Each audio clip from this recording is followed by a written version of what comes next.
Greg. Yeah.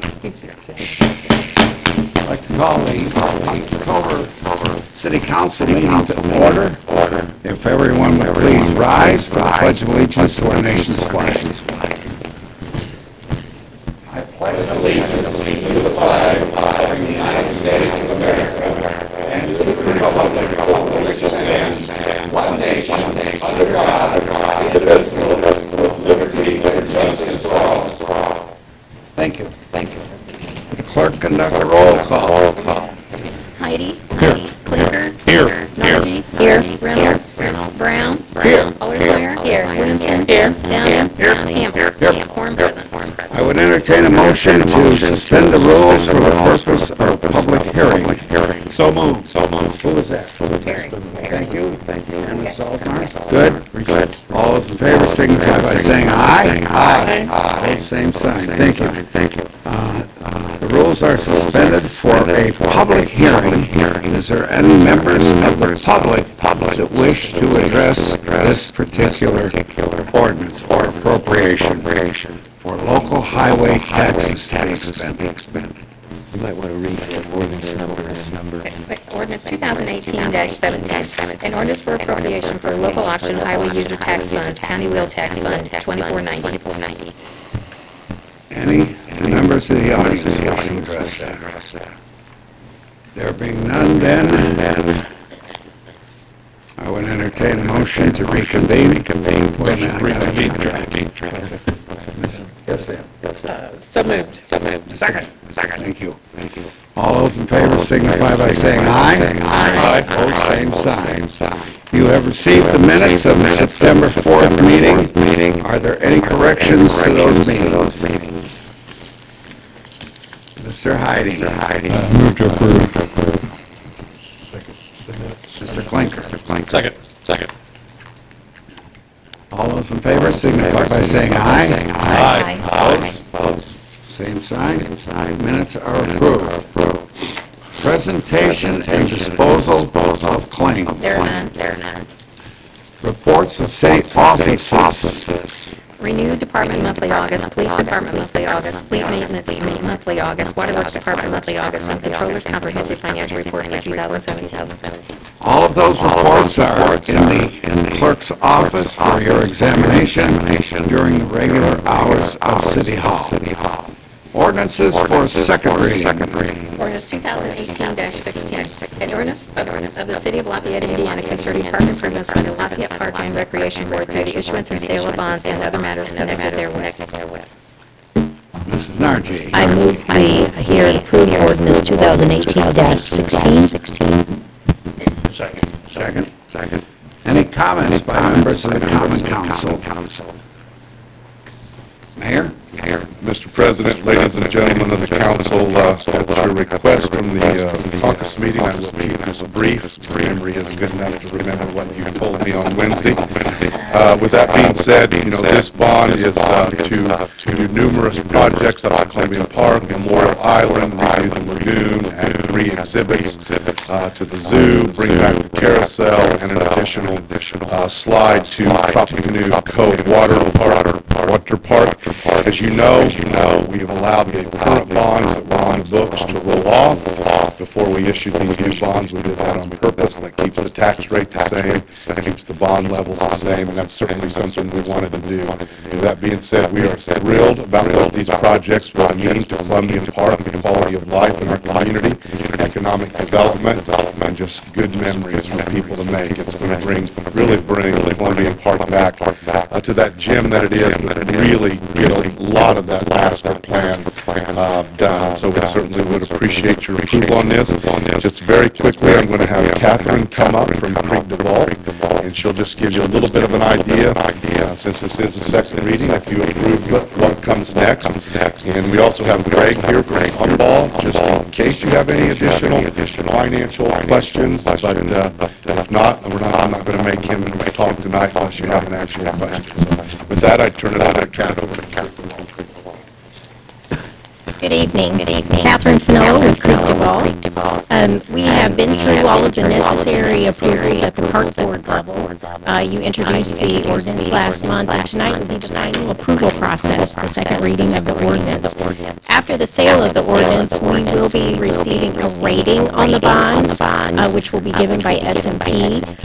I believe the city has a very strong rating, so we expect that to continue.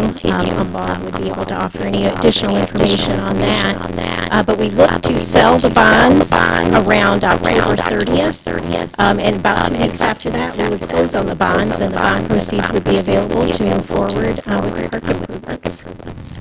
Any questions of this young lady?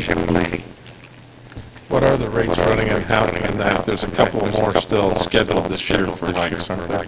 Isn't that expected? Yes, so the reserve will probably raise the interest rate, and Greg could probably speak more to what the rates are doing. Greg, did you want to add anything to that?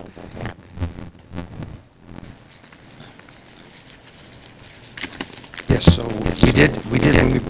Could you identify yourself, please? I'm sorry, my name is Greg Balsano, I'm with Elba.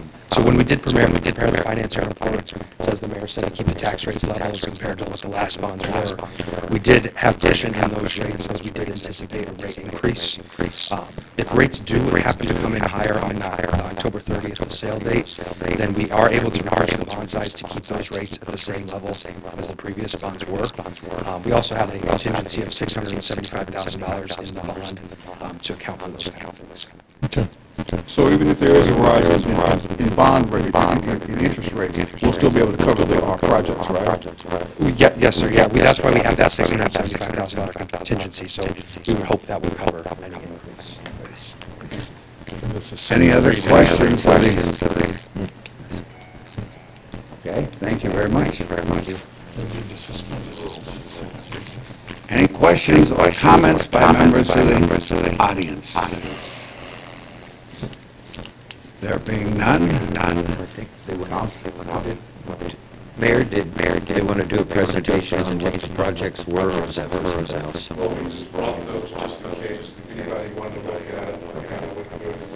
Okay. Well, I saw Claudine and the chief struggle carrying that in. So. What? She had 3 pictures. Any questions?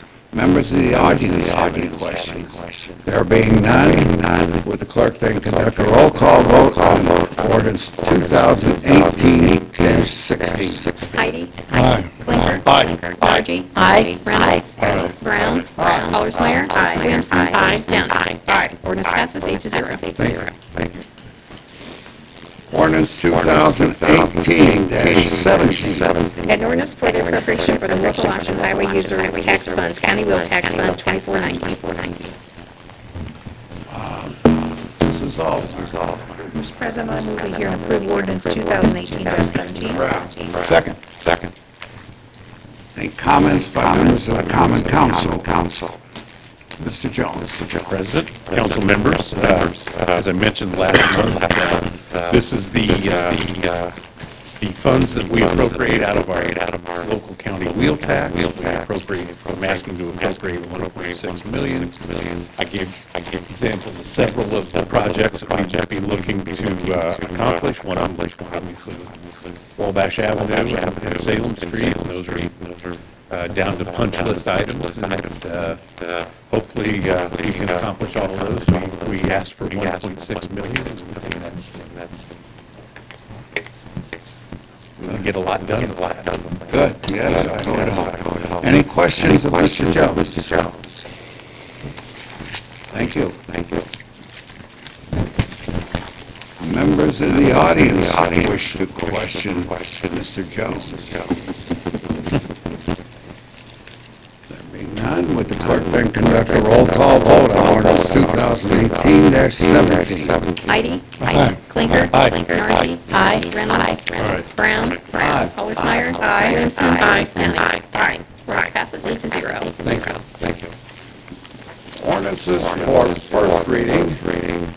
Ordinance 2000. Go ahead, go ahead. Ordinance 2018-18, 2019 GLPTC budget, and ordinance appropriating money for the Greater Lafayette Public Transportation Corporation as required pursuant to Indiana Code 6.1.1-17-20. Any questions or comments? Well, I guess, go ahead. Mr. Downey. I move to hear and approve ordinance 2018-18. Second. Thank you. Members of the council have any questions about this ordinance?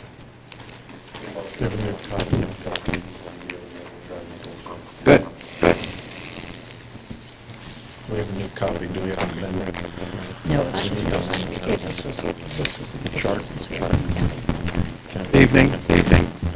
My name is Marty Sennett, I'm General Manager of City Bus. I think I know most of you, and had some good interaction over the years. I will take the mayor's words to heart, keep it brief. And you've got a couple other things to do. The budget that we presented to our board of directors that was approved a couple weeks ago, some things that we built into it, we built into like 15% increase for health care. This year was 10. We've had some employees with some major surgeries, so we don't expect our experience rate to stay low. It'll probably jump up because of those surgeries. I don't know if you've looked at what fuel did today. It went up over $2 a barrel, about $75 a barrel. In excess. We put in for about $2.40 a gallon. We'll be lucky to see that if the trend continues. This year we're paying like $2.02, so it's like a 20% increase. And I've got some real concerns about what the future holds. We're continuing to transform. Transition is probably a better word to compressed natural gas. Ms. Burnett, our trustee controller and right-hand person, gave me a report last week. Our cost, including electricity per diesel gallon equivalent of CNG was 52 cents. And when you consider you get a federal tax credit of 50 cents a gallon, we were paying about 2 cents per gallon. So it'd be kind of crazy not to continue in that direction. Some of the service improvements that we're looking at, we're working with some of the manufacturers along Veterans Memorial Parkway to provide bus service, more about an express service to meet their changing shifts. We thought we had something worked out, and it's fallen through. And tomorrow at 2 o'clock, I'm going to see if we can revive it, because the temporary agencies that place employees in those manufacturers said they can get more people to work if they had a way to get there. Some of your citizens are riders. They take the bus all the way to Walmart off of Veterans Parkway, and then they walk to either Heartland Automotive or Wabash National South. Today, it'd be okay, about 80 degrees, it wasn't raining. Wait 3 or 4 months when the winds start blowing out of the north and the mercury drops, 30, 40 degrees, it's not so much fun. So it's kind of important that we do that. Restate, which I know the body had nothing to do with the project on the west side, has caused us some issues, so we're going to have to do some things differently on the west side. It's not as easy to get through the campus area as it once was. So either we cut the routes back, or we add more time, or maybe extend them a little bit further too. So those decisions have not been made official, but I put some money into the budget. In the event our board of directors decides to go in that direction. If there's any questions that you have about City Bus, I'd be more than happy to try to answer that. If I can't, I'm sure Ms. Burnett could. Yes. What percentage of your buses that you're using are CNG? Right now, we have 28 out of 67, so not quite half. We're getting close. You know, the day we're 100%, I'll be, I don't know if I'll be here in this position, but the sooner the bus gets there, the better. Thank you. How big of a hit are you taking in that transition from diesel to CNG? How much of a hit? Yes, how much is it costing you to do that? Well, the station cost us about $3 million, and then we had to do some improvements to our facility to detect gas leaks. We're going to put what they call snippers detectors. And we had to change out some infrared heating that would burn too high, like 1,100 degrees. They had to replace them with some only burned at 750.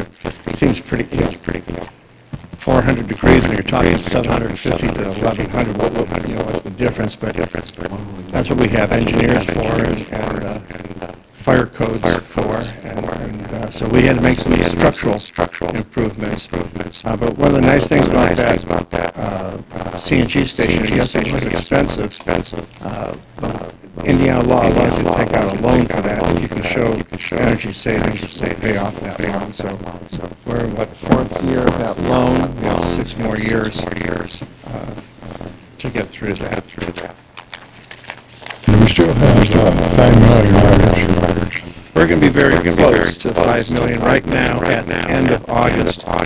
We're $2,990,000. We are actually almost three-quarters of a percent higher than we were last year. That's the first time we've actually shown an increase in ridership in quite a while. The restate project created havoc for us. And the way we had to detour the buses, a lot of people going to the west side said it's quicker to walk because the road wasn't there. I mean, I know you live on this side of the river, but there's times where you go west and when the road's gone, we couldn't drive over that. So that caused us quite a bit of consternation, to say the least. But with the roads back, we're regaining our ridership. So it's been a long 2 years. Any other questions of Mr. Senator? Thank you. Members of the audience wish to address any questions to Mr. Senator. There being none, would the clerk then conduct a roll call vote on ordinance 2018-18? Heidi? Aye. Blinker? Aye. Nardi? Aye. Briggs? Aye. Brown? Allersmeyer? Williamson? Down? Ordinance passes 8-0. Thank you. Ordinance 2018-19. 2019 budget ordinance, an ordinance appropriating money for the purpose of defraying the expenses of several departments of the city of the city of Lafayette, Indiana, for the fiscal year beginning January 1, 2019, and ending December 31st, 2019, including the outstanding claims and obligations and fixing a time where the same shall take effect. Mrs. Narji? I move we hear and approve ordinance 2018-19. I second. Mayor? Mr. President, ladies and gentlemen of the council, before you have this evening the first blush at the budget for 2019. We discussed this just briefly in caucus. And I just want to make a few general comments, and then Mr. Jones, our controller, will come up and go through with you in more detail. A couple things to remember. We do zero-based budgeting here. As you know, we don't look at last year's budget and just say we're going to have 3% or 4%. We literally go back and basically start over with every position within the city, every expenditure within the city, and we analyze it to ensure that we're doing those things with our tax dollars and our other funds that we should be, that are most appropriate to provide service to our taxpayers and to our citizens. So I think that's important for you to remember. Then we literally look at every position, how much seniority do they have, or they got into a different job increase this year, a classification increase, a step raise, and we literally look at every position in the city. We look at expenditures. As you know, we invest with the Indiana Bond Bank, Maverick Energy, and we hedge our fuel.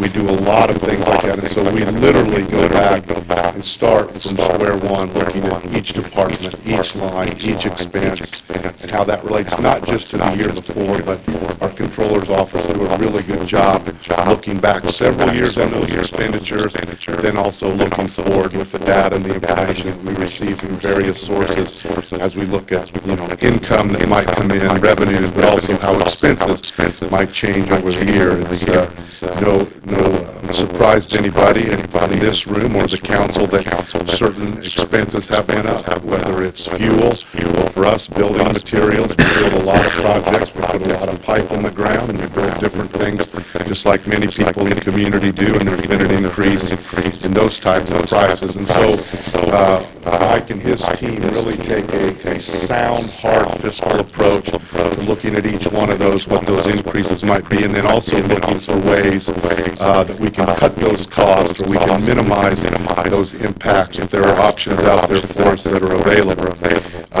It's no secret, many of you have been on the council for many years, public safety is always the largest expense within the budget. The police and fire department are the two largest departments in the city, and most of the general fund is the police and fire department. So we'll be talking about some of those things in his presentation, but we keep that in mind as we look at public safety, and then work our way through city services, trash pickup, plowing the streets, crack sealing, all the things that we do.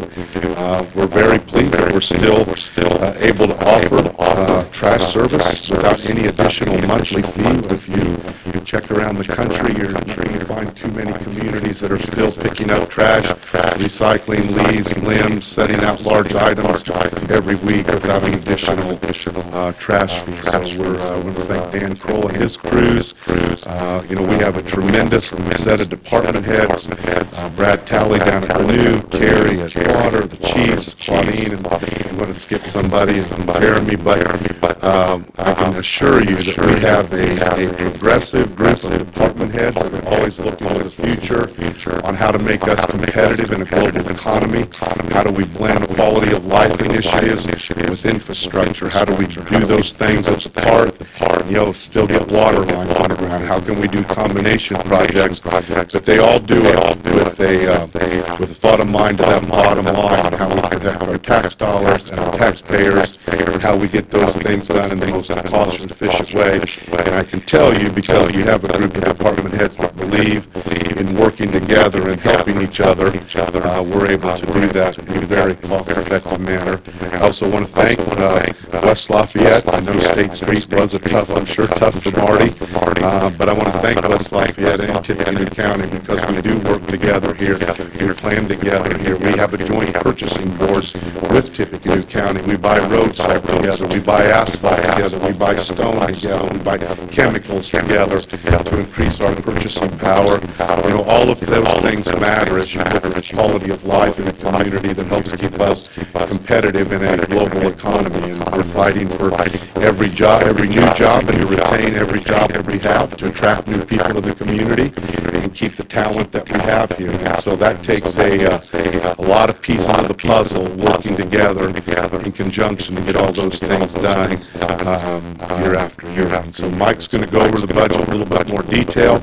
As I told you on Wednesday, the budget's right about $70 million. We're going to need to get it down to about $66 million to where Mike and Tim and the controller staff is comfortable.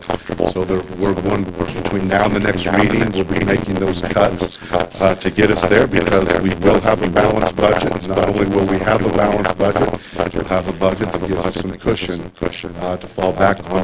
We've been consistently adding to our rainy day fund and some of those things, and we're going to continue to do that to make sure that this community stays on solid financial footing, which we are. We do have a very good bond rating. We've been rating very good rates on our bonds, and as you know, we have very, very, very good audits from the State Board of Accounts, and we plan to keep it that way. So with that, I'll turn it over to our controller, Mike Jones.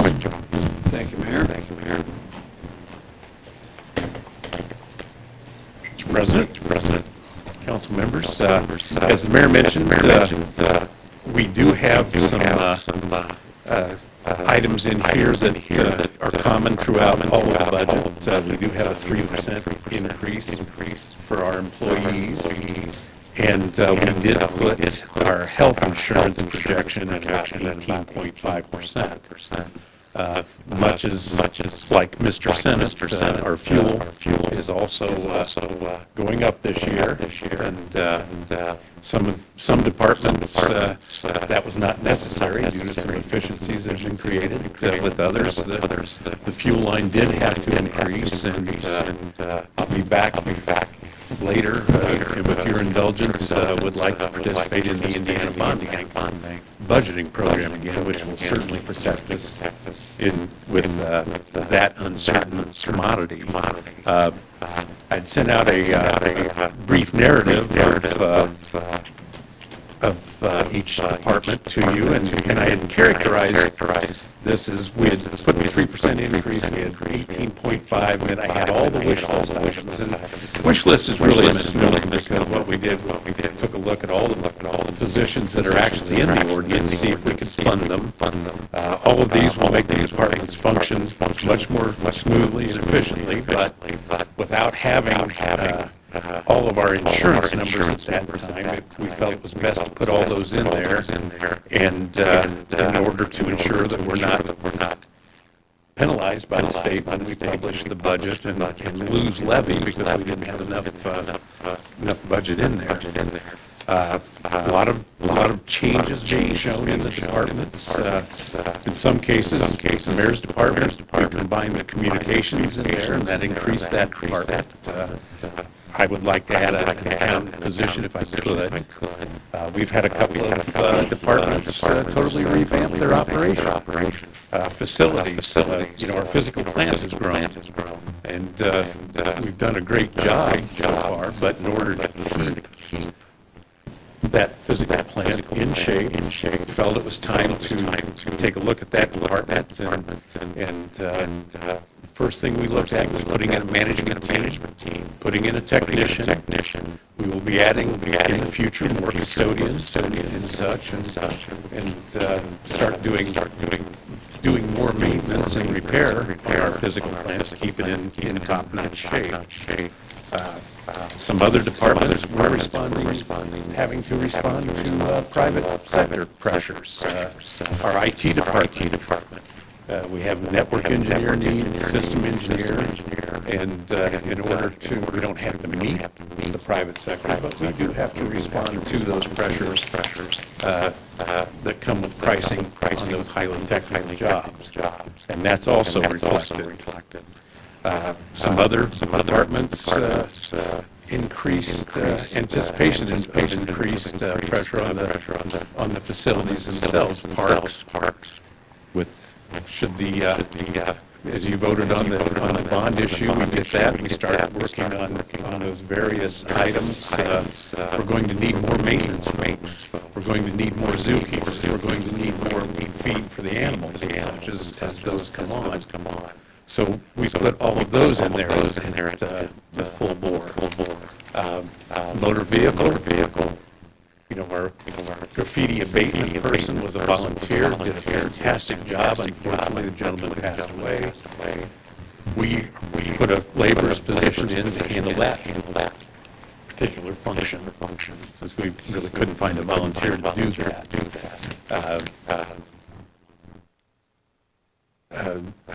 All those things add up, and so this budget, as the mayor mentioned, is a bit high. We'll take a look. Certainly, we won't need all the zookeepers just yet because those projects won't be finished. We won't need all the maintenance folks to do their job just yet. But we'll take a look, as the mayor mentioned, a zero-based function. We'll take a look at what we need, when will we need them, and how do we bring them on. Healthcare did not come in at 18.5%, but it did come in double digits. Came in at 16.61, which is plenty high enough, to say the least. It's soon going to be one of our largest, if not the largest, budget item in the face. But because it did come in lower than what I had published, we can start cutting there. The mayor mentioned we were at 70,400,000. We need to get down to 66 to 66 and a half to 67 million to make this balanced. And ensure that going forward, even though we do have some economic growth, that we are not damaging our future balance budgets to do everything we probably would like to do this year. Have a brief. Hold on. The facilities, will they take care of the crabgrass?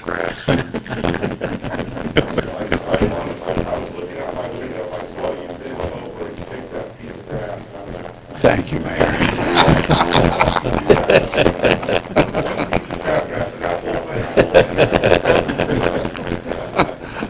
Any questions on this gentleman? Is in the police and fire salary budget, is longevity included in that? We did have that in there because we have not discussed it yet. Okay.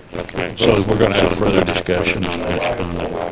We actually met last Wednesday, and so that's one of those areas that will be. Okay. Yes, I agree with you. And some past retirees that were on it at one time and lost out had passed on the word that they weren't interested either. So, okay, thank you. Any other questions? Mr. Jones, the fire budget shows a significant increase in building repairs. Is that for one building, a big project, or? It's actually the administration building, and it was an operational fire station at one point. Has a kitchen and such. The chief would like to remodel that and bring the fire inspectors over. And They're all in one location. Right. So that's what that represents. Is that where the custodian comes in? Custodian will still be there. The custodian will also be assigned some duties to the facilities department. As I mentioned, we're looking to expand the facilities department, so that person, when they are not assigned duties at the administration building, they'll be available for others. I thought I was our custodian. I was. I'm proud of it. Well, at this point.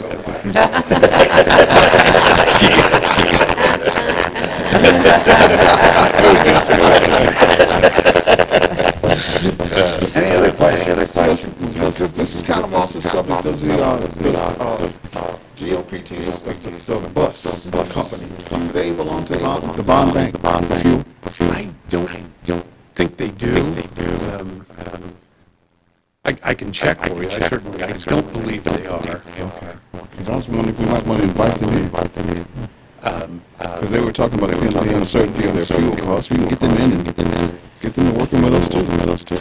Well, certainly it would be worth mentioning too. In fact, I was contacted today by the folks at Maverick Energy, as making sure that I was going to get our application in, and I will mention it to them to make a presentation down there. Thank you.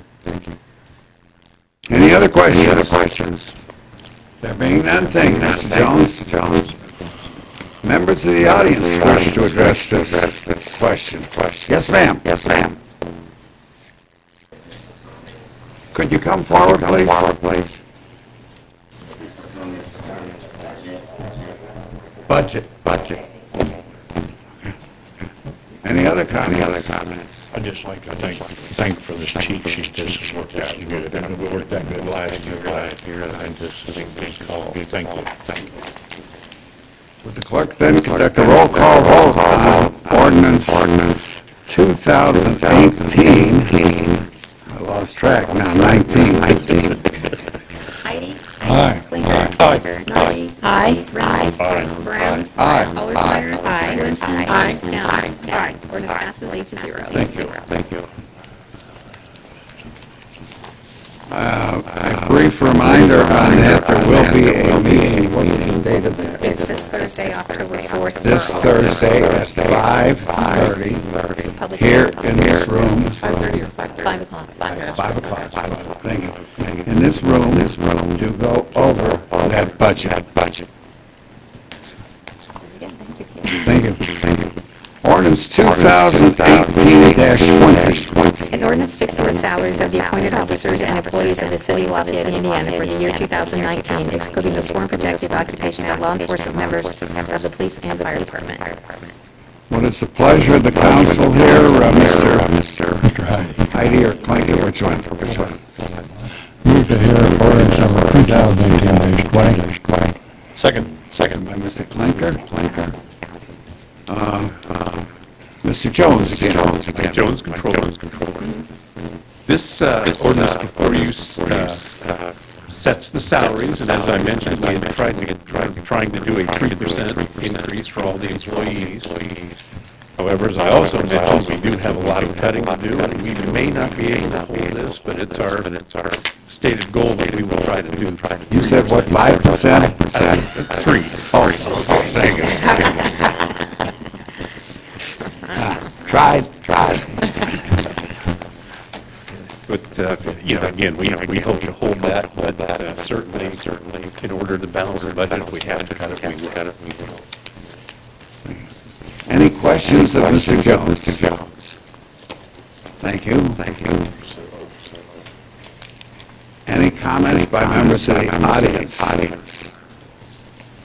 There being none, would the clerk then please conduct a roll call vote on ordinance 2018-20? Heidi? Aye. Clinker? Aye. Nargi? Aye. Reynolds? Brown? Allersmeyer? Williamson? Downey? Ordinance passes 8-0. Thank you. Ordinance 2018-21. An ordinance fixing the salaries of the sworn protective occupation of law enforcement full members of the police and fire departments of the city of Lafayette, Indiana for the year 2019. And, I'd like to move in here on ordinance 2018-21. Second. comments by Mr. Jones. Mr. President, council members, this ordinance for the sworn protective services is also 3% at the current time. Any questions of Mr. Jones? There being none, thank you. Members of the audience wish to address this particular ordinance.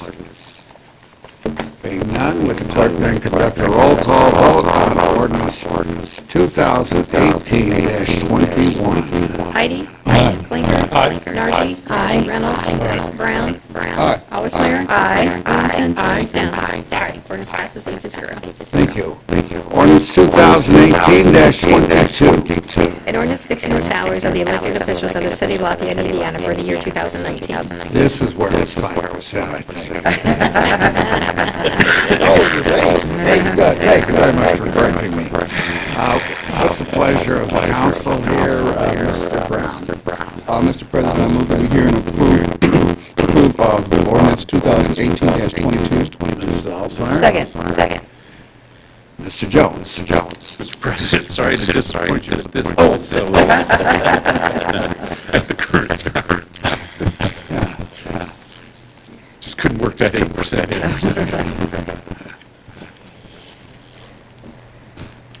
And that includes all the elected officials, council, our city clerk, and the mayor. Thank you. Any questions of Mr. Jones? There being none, any questions by members of the audience?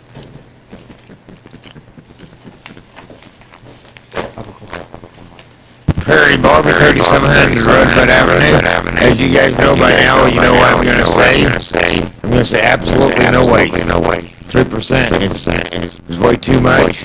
If you would give the citizens and the policemen and the firemen 5%, I would say yes. Do we have enough money in the treasury to give the citizens 5%? Okay, that won't wash, Barry. Any other comments?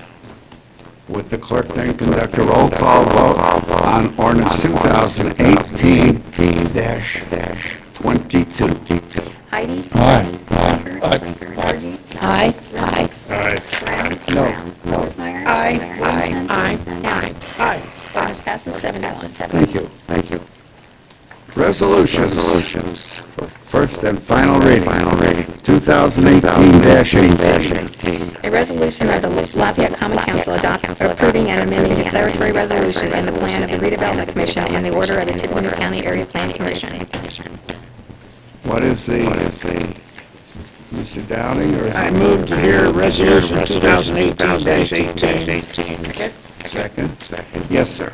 Good evening. Dennis Carson, Economic Development Director for the City of Lafayette. This resolution is in regards to a very exciting project that we have coming downtown. As you know, the MARC project here recently has opened up and has added a great mixed-use product in the downtown area of apartments and commercial use in the downtown. We have another project similar to that. It'll be another mixed-use project called Star Crossing. That will be to the west of City Hall here on the open parking lot. And this particular resolution is the first of many steps where the redevelopment commission will be able to provide some assistance to make this project feasible. So before we get into that, I want to bring up Greg Malakis, who's the developer with the project, and explain a little bit more about Star Crossing. Thank you. Thank you, Mr. Malakis. Hello, I'm Greg Malakis, and I'm one of the developers of Star City Crossing, and partner John Cronin is sitting over here with me. I brought a picture of the elevation because I think that this picture always they speak a thousand words, so I'll pass these over. Thank you. Thanks, Greg. Thank you, Greg.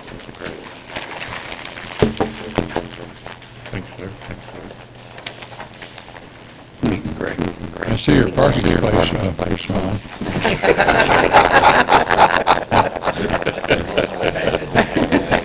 You're not going to take his parking place.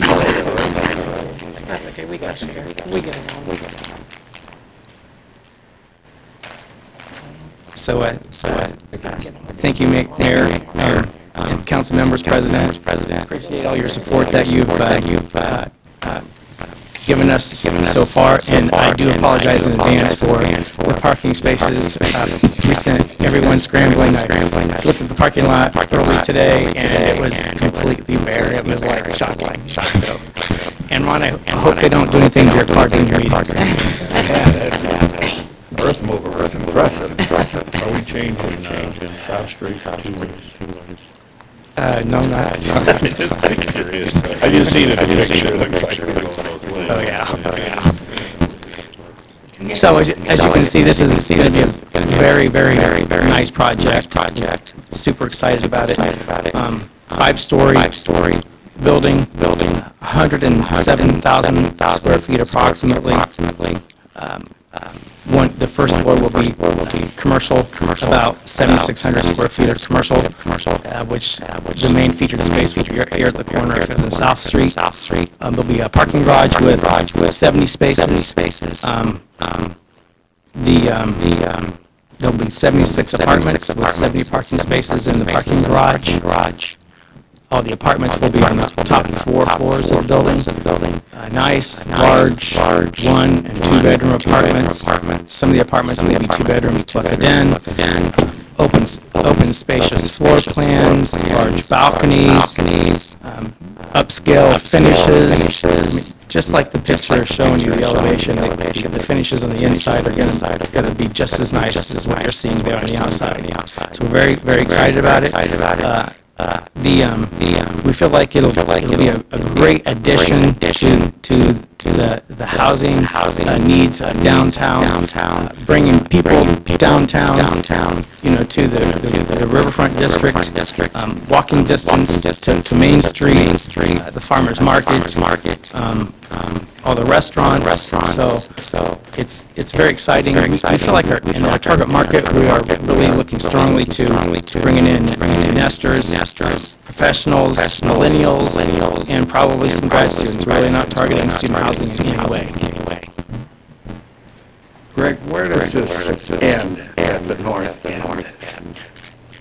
On the north end, it ends behind the buildings that are along Columbia Street.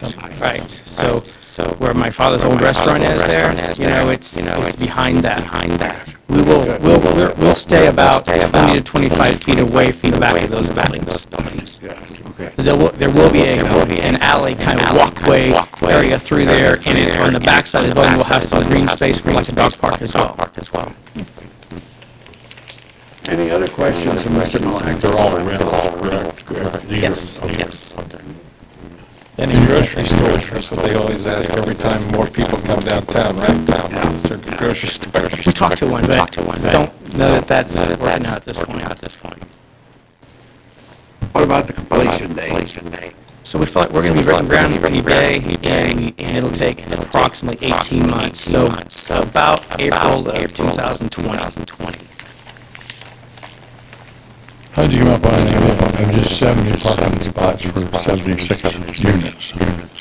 Well, we tried as hard as we could to fit as many as we could on the property. One part of the parking garage is actually going to be 2 levels to try to get as many as we could, so we'll have a 2-level space. That part of it will come in off of 5th Street, and it'll go half in the ground.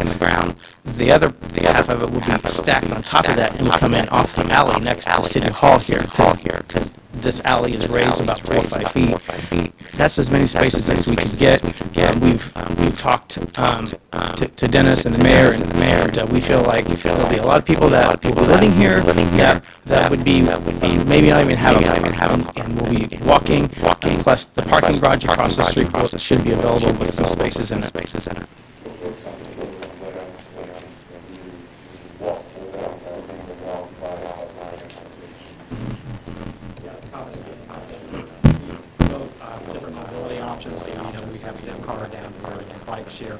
Have scooters, so a lot of different transportation options. Again, like Greg said, some people have cars, but others don't.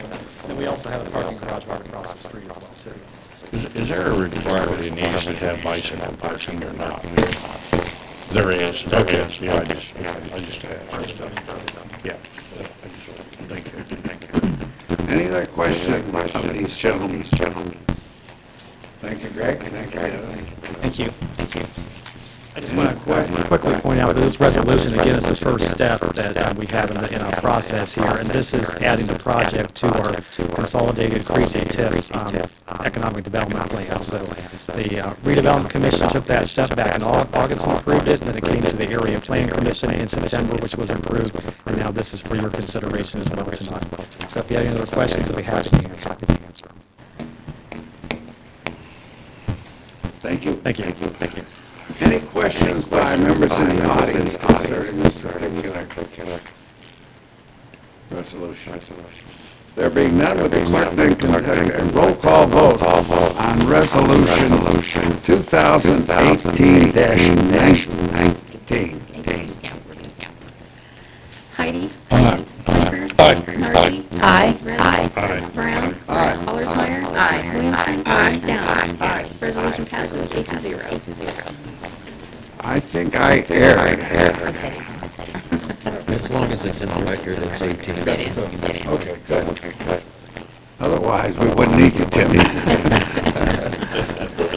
Resolution 2018-19. A resolution of the Common Council adopting a debt management policy.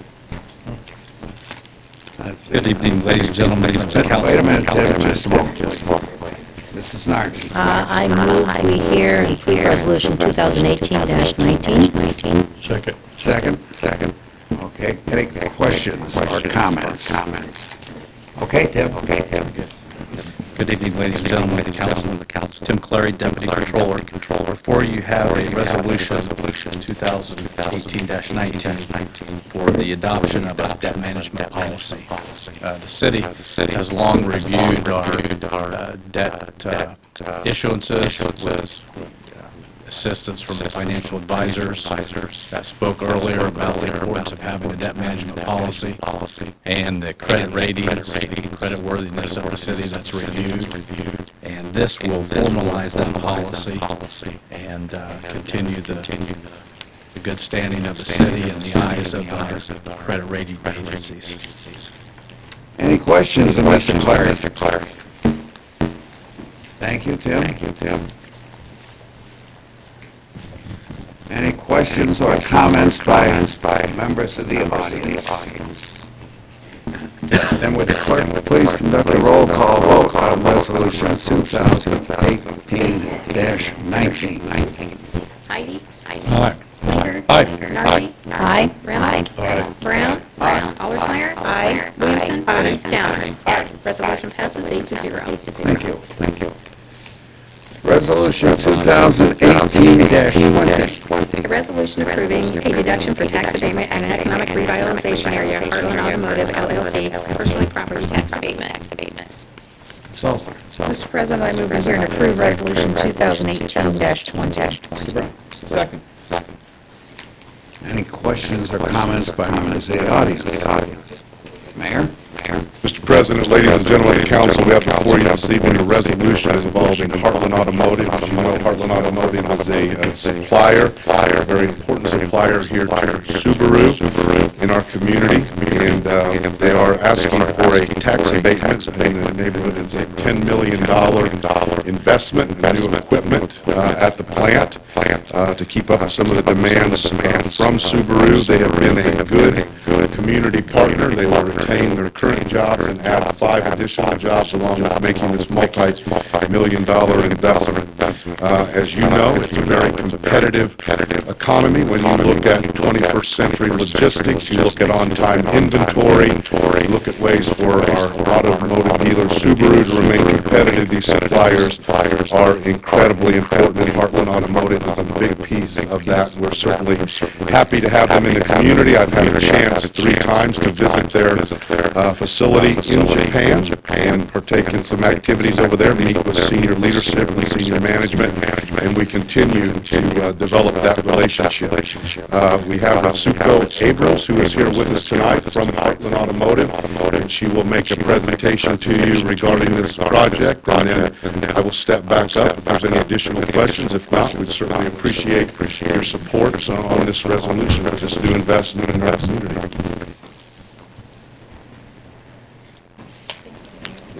And good evening. My name is Itsuko Abrams from Heartland Automotive. I cannot say thank you enough to the community for the strong and very generous support in the past. Without this strong partnership, Heartland cannot be what we are now. We came to Lafayette in 2001. Back then we employed only 30 employees or so. And in the past 17 years, in terms of the number of employees, we have grown maybe more than 15 times. That's full-time and agency staff combined. For this growth, the support from community is very high. Without it, I don't know how if we have grown this so much. So we like to keep this employment as much as possible, and hopefully we like to increase the number of employees so that we can also contribute back to the community. So I would appreciate your further support. Thank you. Any questions of the young lady? Thank you very much.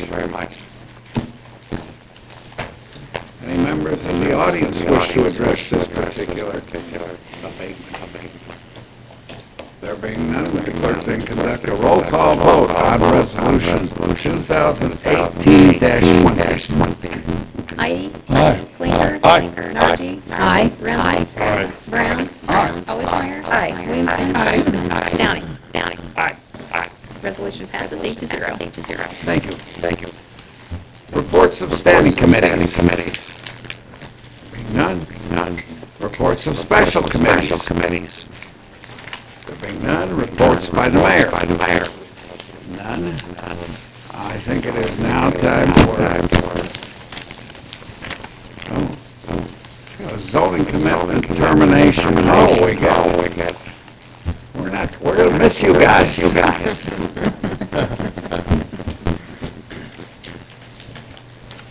Good evening, I'm Brian Andrews. Happy to answer any questions to the best of my ability. This is, to refresh everybody, this is a case where it's rezoned from R1B to neighborhood business for a business use, which didn't continue, and a petitioner in fact, has rezoned it back to R1B, but as part of the MB zoning, he issued a commitment to limit it to certain kinds of businesses. That was one of the considerations. So now to complete the process, he needs to withdraw that commitment, and this council needs to approve that. The Area Plan Commission did it unanimously. Thank you, Mr. Shaw. Agree with that? Thank you. Any questions of this gentleman? There being none, thank you. Any questions by members of the audience? There being none, would the clerk then conduct a roll call on the zoning commitment termination? Heidi? Aye. Klinger? Aye. Margie? Aye. Reynolds? Aye. Brown? Allersmeyer? Aye. Williamson? Down.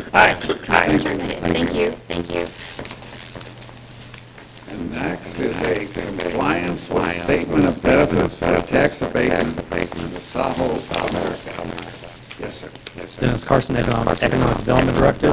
This is a compliance for Sano America. They are a supplier to Subaru. They are new to our community. And this is based on their first investment of personal property. This was reviewed by the Redevelopment Commission at their last meeting and recommended for approval for this bond. If you have any questions, I'd be happy to answer. Any questions? Thank you. Any questions by members of the audience? Would the clerk then conduct a roll call vote on this particular tax abatement? Heidi? Aye. Klinger? Aye. Margie? Aye. Reynolds? Brown? Allersmeyer? Williamson? Down. Once again, a reminder, October the 4th, Thursday night at 5 o'clock in the council chambers. Here, for the budget. Reports of councilmen. Yes, ma'am. Mr. President, I heard from a couple of citizens over the last couple of weeks with concerns about trash receptacles that are left out longer than what our ordinance states. And they were concerned that they're very happy with the city and how busy the city is, but a lot of rental properties around the area where they're not being as responsible as they should be, and they're sitting outside anywhere from 3 to 5 days, which is against what our ordinance says. So he was concerned if we were able to increase the fine for those staying out, and if not, or even in conjunction with, was interested in pursuing a sticker that could be placed on the receptacle to remind people that they have 24 hours to put it back at their residence after trash has been removed. So I was just bringing that up before the council to see what their thoughts would be on that, and I also had to check with Mr. Chosnick to see if there is a state limit on the amount of fining we can do for such. Does anyone from the council have any thoughts? Then I think we'll kick this up to the mayor. I think the fining issue is, we, under our ordinance violations here, we have the ability to fine from $25 to $250. Right. I don't know that makes a difference. I mean, I think those, and I'm not sure we'd have to check with Mr. Kroll to see how bad a problem it is, but people get $25 fines or $250 fines. I don't know if that'll make a big difference in them getting their trash back, or trash cans pulled up soon. I don't know whether notices are given to them or whether it's repeat violations. Dan, we do issue notices, but then of course the way the works, the first one they get 7 days to, make that correction before we fine them, and then typically they'll do it okay for a while, and then they'll start doing it again. And maybe we look at, do we have to actually issue a second letter, kind of like the change we made with grass, where we issue the first one, that's your warning, and that's your warning for good. The next time you get a fine, and don't keep issuing 7-day warning letters. That might be an option. Typically we have fairly good compliance with it, and then we go through spurts where we don't have it. That gentleman sent me those pictures too, and the ones he's talking about are unfortunately not complying, and if they don't pay the tickets, we have to try to go to court and things like that. So, you know, maybe part of it is we can look at. Are these candy? I mean, the thing is, we don't know if they're rentals. Most of the pictures he showed me were they're 4 units and under, so they get 4 trash cans and leave the 4 trash cans out on the road. So, but maybe we could look at it like we did the change of admission grass that Jackie worked on, where they give one letter, and we don't have to keep warning them and warning them every time they do it. That would help, because then we could start that process. Do you think a sticker on the receptacle as a reminder would be, I would bet there were some people that didn't realize you have to remove that when you have to remove it. Is that? Yeah, I mean, we can try that, and we'll see how, they shouldn't be too expensive, we'll put them on there, we can maybe try that. I don't want 100% commit to that right now until I talk to my folks down in the sanitation department.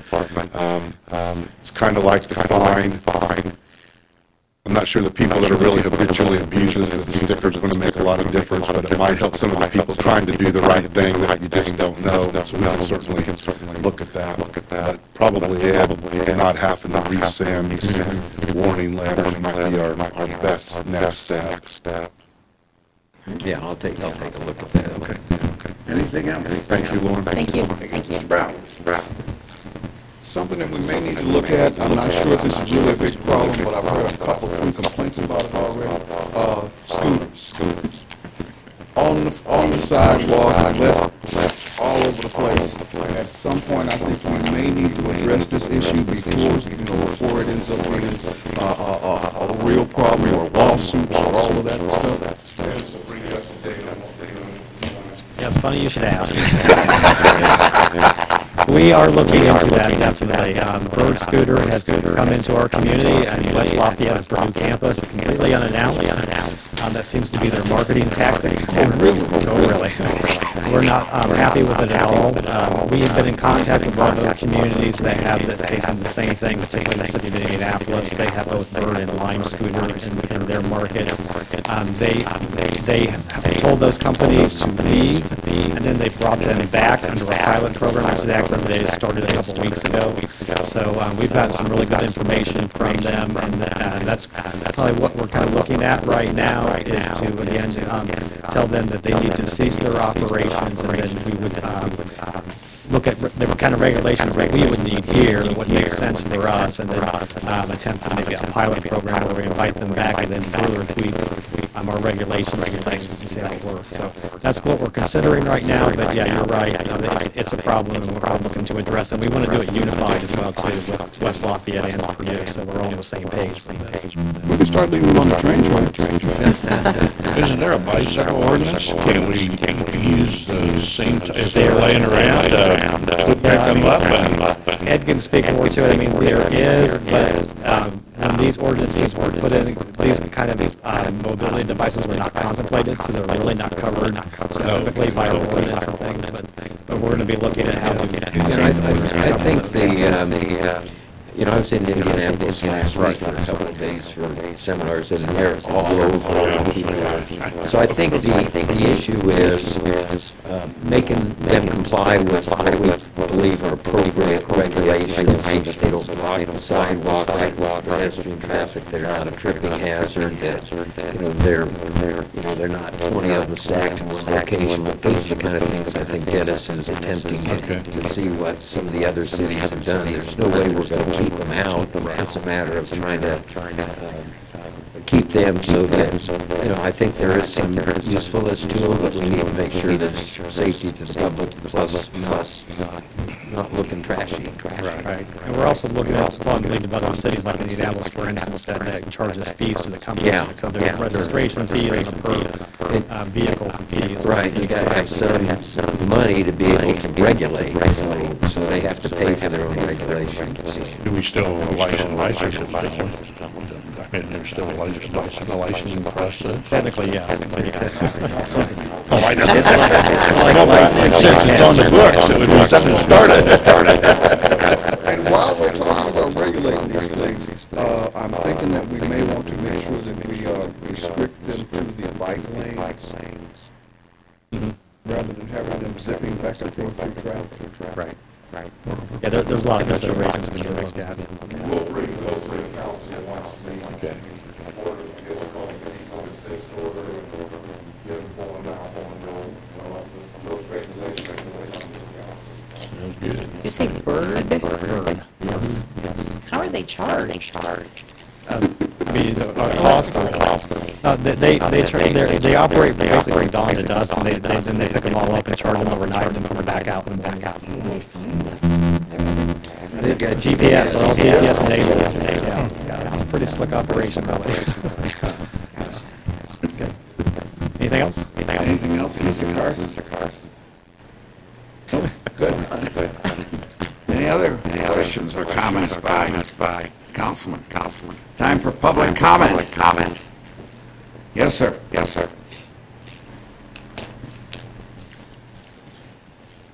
Perry Barbie, 3700 Redwood Avenue. You guys brought two things I was going to talk about tonight.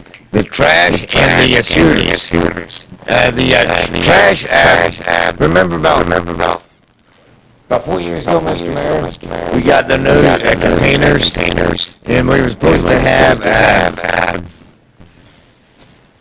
advertisement on it. Whatever happened to that?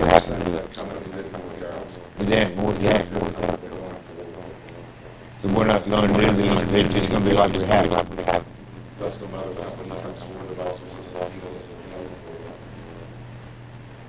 Because I've been wondering that. In the scooter thing, I have my mind on the scooter deal. How can a company come into town and just open up shop? You cannot do any other business like that. How can they get away with that? I talked to one of the guys, he said, well, that's just what we do it. If we waited and we had to go to the city or the county, it would take a couple of years. And I said, no, that's the right thing to do. Barbie, this is going to be addressed by Mr. Carson and his department, so don't go into it because we can't. It should already been.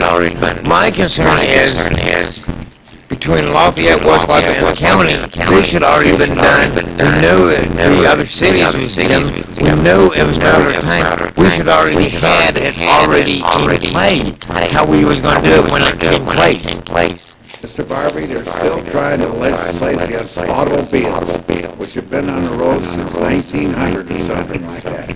So don't worry about it. We should have some kind of plan. Work on it. The gentleman behind you is going to work on that. No, we should have had one from day one. When this problem was happening in Indianapolis, we should have worked on it. And you want to know why I voted for you guys don't have a pay raise. This is one of the reasons. We did watch what happened in Indianapolis, and I understand your frustration. We did watch what happened in Indianapolis, where there's the company's model where they just come in, drop stuff off. They've done it all over the country. There has been different models, such as Portland, Indianapolis. There have been different models that cities have taken to try to address the problem and to allow competition.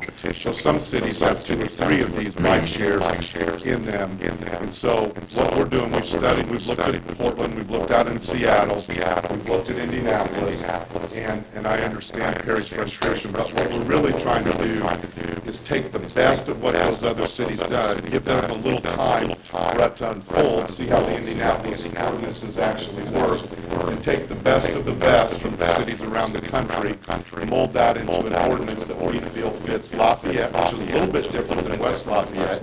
And Purdue's going to have a little bit different take on what we have with Lafayette, and blend together an ordinance that fits all 3 communities, taking the best of the best from around the country. It takes a little bit longer, but I think at the end of the day, we'll have a much better product that way by taking our time and studying this that way, and at the end of the day, we'll all be happy and we have the same as we can. So that's kind of my thought, and I continue to work on it. But thank you for your comment. I guess I'm concerned of what happens if someone gets hurt on these things on the road in the meantime. There's nothing we can do. I guess more about their my safety on these.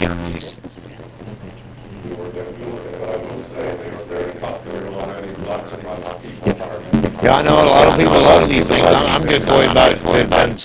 You cannot do any other business sneaking into town and starting up a business. That's my biggest concern. There is no other business you can do that.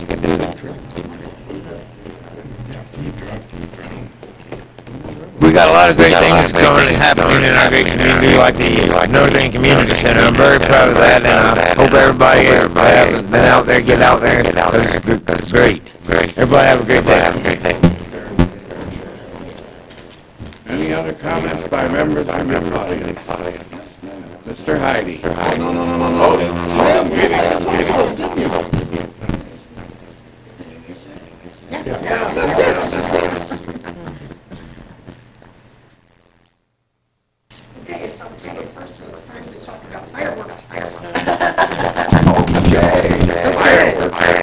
Yeah. I'm kind of known as the fireworks, starting to be known as the fireworks lady, but my name is Karen Gray. I live in the Karen Avenue neighborhood. And for the past 4.5 years, I've been working on researching and trying to find what goes on and who's responsible for what as far as the law and so forth. And I think I've got that down pretty well. Last year I talked with the mayor, Cindy Murray, Representative Clinker, and I've talked with Perry Brown about this, and everyone understands that this is a big problem, and, you know, it's really time to do something about this. I have sent letters to all Indiana senators and representatives telling them what's coming down the line, and Sheila Clinker is going to be introducing a new bill at the next legislative session to talk about that. My question for the council is, who issues the permits that allow the vendors to sell the fireworks in the city? And are there any restrictions at all, anything that they have to meet as far as being able to obtain a permit? Anybody know? I don't. The state. I think it's the state chief. The state, again. Yeah, the state issues. I mean, the state basically has taken out most of the control that local governments have, including issuing the permits and setting the times that we can.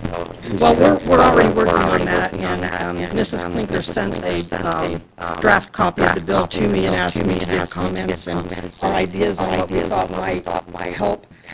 So we're working on that, but in the meantime, I just wanted to say, you know, it really has become a neighbor versus neighbor issue, and each year the anger and the frustration gets more and more and more. I'm afraid somebody's going to, people are really afraid of retaliation or calling to report fireworks. That's a big problem. You know, we go from 11 legal days to actually 2 months worth of fireworks. That's ridiculous. It's ridiculous, and it's constant. And there should maybe be some way too that we could think about limiting the hours through the state. But we're working on all of that. But it seems there should be a better way for law enforcement to enforce the current law, because they often say there's really nothing they can do. I think there's been much more presence with them this last period. I think they did a much better job, and they got out there and tried to say, hey, you know, this is what we're trying to do, and trying to educate the citizens in this town as to when the legal times are. So I think that's a big part of the problem. People don't know. Some people don't care, but a lot of people just don't know. So we're asking also through the state if we can get more local control over this issue, and perhaps there could be some sort of noise ordinance that we could get into, something like that. But that's pretty much what I wanted to say to you now, and I just wondered if there's any way that we can get together with the state, all the different communities, and try to work something out with this. It's so out of control, it's ridiculous. People should not have to put up with that for 2 months. By the time the 4th comes around, we're done. We don't. It's not funny anymore. Did you have a comment? Yeah.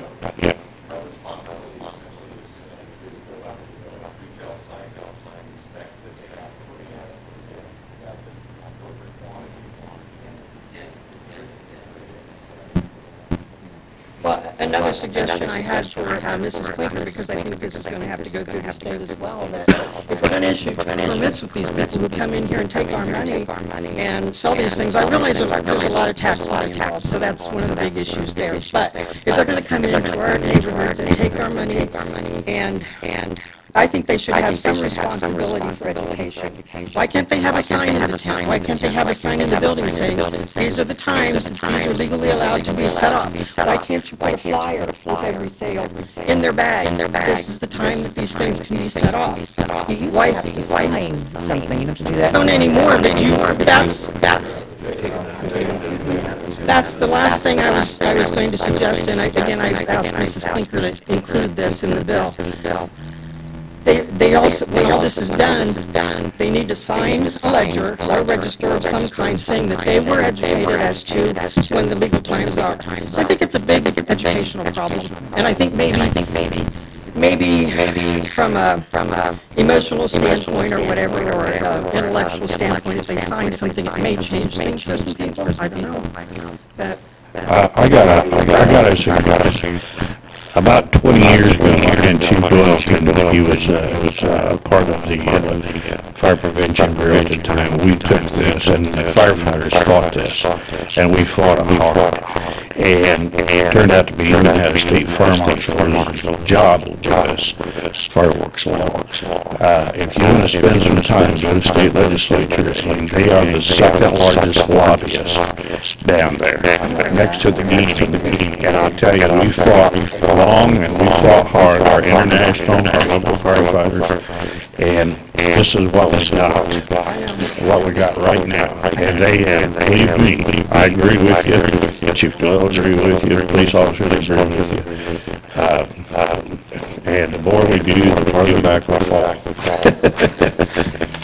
did you want to say anything? I didn't take my 3 minutes. I'm Maria, and I live over 2220 Roselawn, and it's like a battlefield throughout the, as soon as the tents come up, it's all sides, all around us, and comparatively, I'm young to some of the people in my neighborhood. There's some elderly people that they won't call the police. They have, we have the rockets. I have to go out and I find them on my umbrella on my patio and just thank God that they didn't catch fire. But I mean, these elderly people have them going off on their front porch because neighbors are doing it back close to them on their front, and they're afraid to contact anybody because then the people that are doing it know who called. So it's a really big issue, and I'm a patriot through and through, and I love the 4th of July. But I'm just like Karen. By the time the 4th gets here, I am so done with it. I really can't even enjoy the holiday. So I mean, we don't want to get rid of fireworks. I know. Many years ago, we had to sign a paper saying we're going to take them out of state. But it's just the offenders are going to offend whether we have 10 days, or we have 25 days. They're going to offend, but if we can scale it back some, maybe we can get. Yeah. And I know it's difficult for the police department. I set out and did some driving around one evening because it was constantly going off, and it was after the time frame. And it's very difficult to narrow down where those are coming from. When houses back up against one another, you can drive and you get the idea of what block it's in, but unless you trespass, you don't really know whose backyard those are coming from. So I understand it's very difficult for the police departments to figure out where those are as well. So they can't go out and walk through, on foot through yards and everything. So if we can do something to scale things back, maybe that'll make a difference. And I totally agree with Karen on the having the vendors that are out selling those things. Maybe some people just simply don't know what their time frame is. So if that could be put out there as often as possible. I know we do it in the newspaper and it's on TV 18, but something more so that people do have, there's no excuse to do it out of season. So is there any responsibility at all in this city other than deciding to buy beforehand? I know there are 3 other levels. I know there are 3 levels, and we've got the most restrictive of the 3.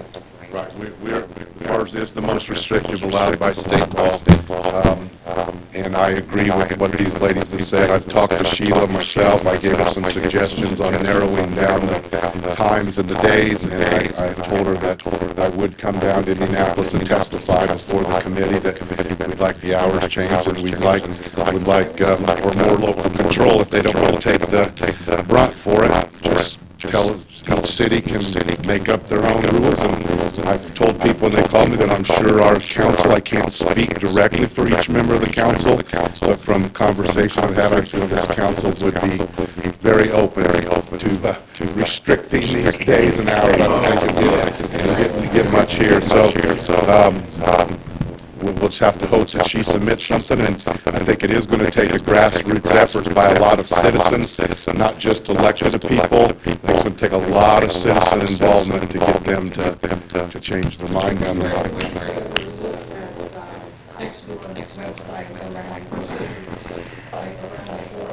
We're starting actually the first of June. You can get really I don't think most people really know because they don't want to say anything. They don't want to start problems in their neighborhood. It's bad. I mean, people are making their own fireworks in their garages out of gunpowder, shooting people on their neighbors on their own porches. It's the PTSD veterans. Their wives are so concerned about them. And any help that we can get this to medication, medicate themselves, their dogs, expenses even go up because of these two months. So anything that anybody can do that we can do as a city, or as a county, whatever it takes, I'm done. Before you leave, I want to thank you for the effort that you put forth in this, because you've been working on this for a long time.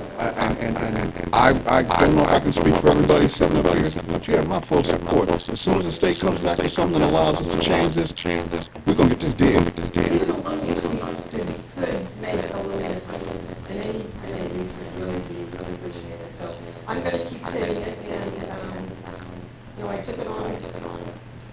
I just need nobody wanted to do anything about it, and I said, I'll take it on. And some days I wish I have someone else help me too. But anyway, if we need to keep getting bigger, whatever we need to do, Thank you so much. Good luck with that. Unfortunately, there are more jerks in this world than there are good citizens, I'm afraid, sometimes. So I feel badly for you. Mr. Heidi. Move to. Second. All those in favor signify by saying aye. Aye. Thank you.